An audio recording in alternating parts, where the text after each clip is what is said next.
Good morning, gentlemen. I'll admit that I'm frustrated that this committee's once again asked you to come up here and testify about the harm caused by sequestration. We in the Congress created this monster, and we keep dragging you up to the hill to have you tell us how much damage that it's done. I've met recently with my constituents in the great community of Colorado Springs last month, and they made it real clear to me that they're tired of Congress's unwillingness to compromise and solve the problem, and that view is echoed everywhere I travel. The bottom line is that we all know that we've done serious harm to critical programs and our people, and it's very clear that none of this is really going to save us any money. I think you all have made that case very powerfully. In fact, it's going to cost us more in the long run than if we just buckled down and put in place strategic budget architecture based, for example, on the Simpson-Bowles plan. You and the people you lead have been paying the price for our failure to lead and to act, and I'm sorry for that. I apologize for that. But what we've been hearing from our constituents and from you should make it clear that we need to reach a bipartisan agreement, pass a budget, and get back on track. And let me, in that spirit, General Welch, turn to you. And in your opening statement, you said that if you were given the flexibility to make prudent cuts over time, we could make the savings required under current law. Could you be more specific about the kind of flexibility that you're asking for? I've been working with Senator Collins and others on pushing for better budget flexibility when it comes to making cuts government-wide. And it's important to know how we could get this right and how it could be most helpful. Senator, in my view, and I think everybody in the room would agree, sequestration is a horrible business model. The mechanism of sequestration is a horrible business model. No successful business would try and downsize its product line or its cost doing it this way.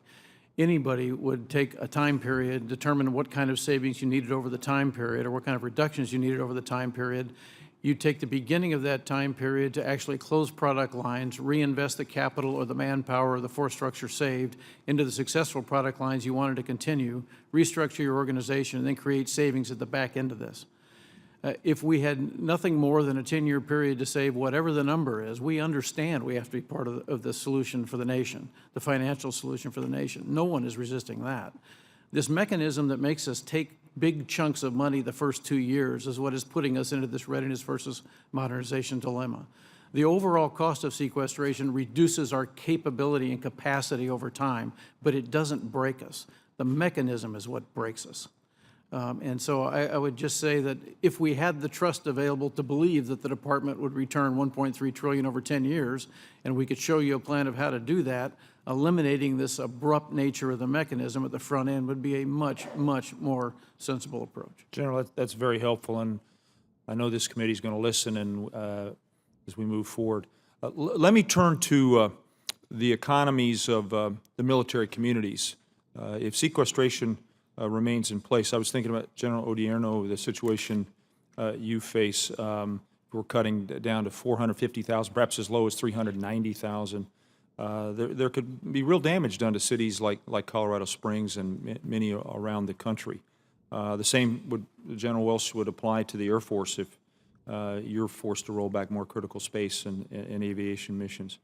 In Colorado over the last couple of years, we've had some real challenges. We've had to battle floods and wildfires, and without the incredible support from soldiers and airmen, I can't imagine how much worse the losses would have been if we didn't have assets like the new Aviation Brigade at Fort Carson or the great airmen at Peterson and Schriever.